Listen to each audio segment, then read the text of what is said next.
हाँ, तो जो हम फेस ट्रांसफॉर्मेशन यहाँ पर देख रहे थे, तो जो हमने यहाँ पर फेस ट्रांसफॉर्मेशन देखा, वो फेस ट्रांसफॉर्मेशन ऐसा ही था, ठीक है ना, ऐसा ही रहा। फेस ट्रांसफॉर्मेशन वैसा ही हुआ। कैसा हुआ, मतलब उस फेस ट्रांसफॉर्मेशन में जितना हमारा अमाउंट ऑफ ये सब्सटेंस था इतना ही रहा, और ये भी इतना ही रहा, और ये दोनों के दोनों प्रोसेस आपस में एक दूसरे को अपोज कर रहे हैं। तो ऐसे पॉइंट को हम क्या बुला रहे हैं, इक्विलिब्रियम बुला रहे हैं। क्यों रुक जा रहा है, क्योंकि ना ही उतनी आपके पास हीट लूज करने के लिए कुछ कोई सराउंडिंग है, और ना ही हीट गेन करने के लिए कुछ है। तो जब ना गेन कर सकता है हीट, ना लूज कर सकता है हीट, तो उस पॉइंट पे क्या होता है, जो हमारा सिस्टम होता है वो कैसे पे होता है, इक्विलिब्रियम पे आ जाता है। तो दो ऑप्शन, दो दो इससे इंपॉर्टेंट पॉइंट है, क्या है, both the opposing processes occur simultaneously। तो simultaneously ये दोनों प्रोसेस होते हैं, पहली चीज। और दूसरा क्या है, दूसरा इंपॉर्टेंट पॉइंट क्या है, कि both the process occurs at the same rate. Both the process, जो इनका रेट है, अकर्स एट सेम रेट। ये सारे प्रोसेस क्या है, एक सेम रेट पे होते हैं, ठीक है ना। इससे क्या होता है, ये दोनों काम होने से क्या होता है, so that amount of water and ice doesn't change. इस पूरे के पूरे को हम क्या बुलाते हैं, सॉलिड लिक्विड इक्विलिब्रियम। तो इस फर्स्ट वाले प्रोसेस के लिए अब हम लिख लेंगे, इस सॉलिड लिक्विड इक्विलिब्रियम में आप आगे लिखोगे, इसमें बोल रहा हूँ आप लिखो इसमें, for any pure substance at a given pressure and temperature, ठीक है ना, in which the solid and liquid phase are in equilibrium, solid and liquid phase are in equilibrium, is known as the melting point of that substance। तो melting point या freezing point को हमने किससे define किया, इस equilibrium से define किया, ठीक है ना। तो आपने लिख लिया ना कि for any pure substance at a given pressure and temperature the solid liquid phase, when solid liquid phase are at equilibrium, it the solid liquid phase are equilibrium at a given temperature which is known as melting point और freezing point of that substance। तो जब भी ये equilibrium हमें मिल रहा होगा, तो जिस टेम्परेचर पे हमें मिल रहा होगा वो क्या होगा, उसका इक्विलिब्रियम पॉइंट होगा। और ये बात हमें पता है, हमने अभी लेटेंट हीट ऑफ फ्यूजन में और लेटेंट हीट ऑफ वेपराइजेशन में ये बात पढ़ ली है कि जब ये ट्रांसफॉर्मेशन हो रहा होता है तो इसका टेम्परेचर नहीं बढ़ता है। अगर ये दोनों के दोनों एक टेम्परेचर, किसी एक टेम्परेचर पर हमें अगर दोनों की दोनों स्टेट एक साथ मिल रही है, that means that is a face change point, यानी कि उसका कोई फेस चेंज पॉइंट होगा, या तो वो मेल्टिंग पॉइंट होगा या बॉइलिंग पॉइंट होगा, ठीक है ना।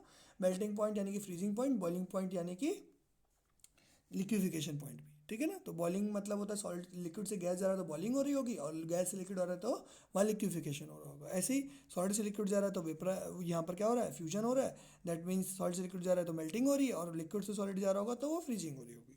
तो वो पॉइंट क्या है, वो पॉइंट कैसे डिफाइन होते हैं, इक्विलिब्रियम से डिफाइन होते हैं। ऐसे ही लिक्विड वेपर इक्विलिब्रियम में आएगा। सेकंड पार्ट में आप क्या लिखेंगे, सेकंड पार्ट में हम लिखेंगे liquid gas equilibrium,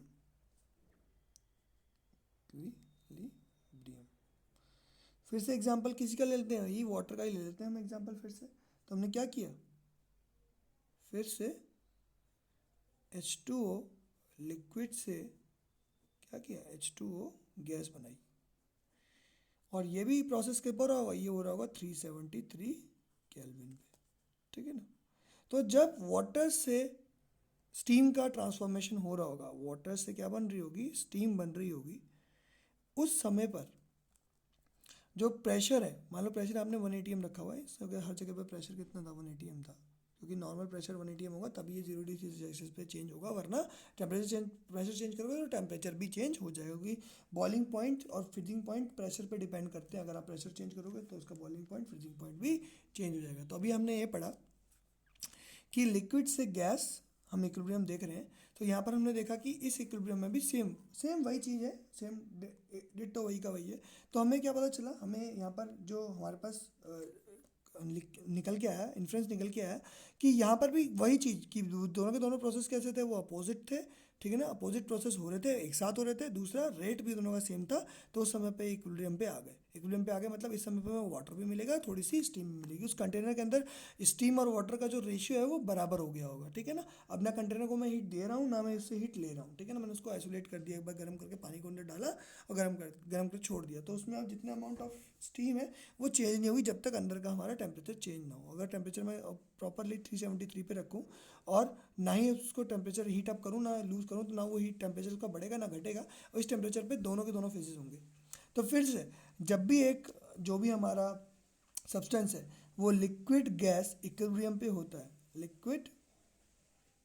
liquid gas equilibrium पे होता है, ठीक है ना। तो जिस टेम्परेचर पे ये काम हो रहा होता है उस टेम्परेचर को हम क्या बुलाते हैं,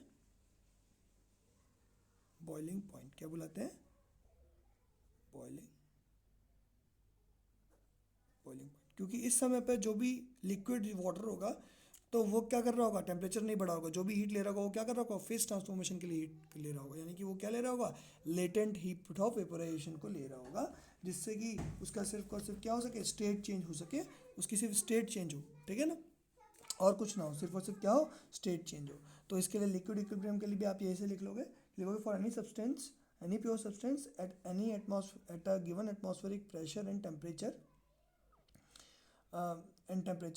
the liquid phase and liquid and gas phases remains in equilibrium when the temperature is taken to be its boiling point और liquefaction point, ठीक है ना। अगर इन दोनों में से कोई पॉइंट लिया जाए तो उसे हम कहते हैं सॉलिड लिक्विड इक्विलिब्रियम कहते हैं, ठीक है।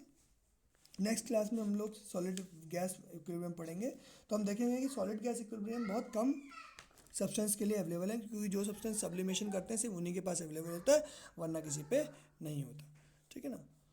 तो this is the topics for today's class. Thank you.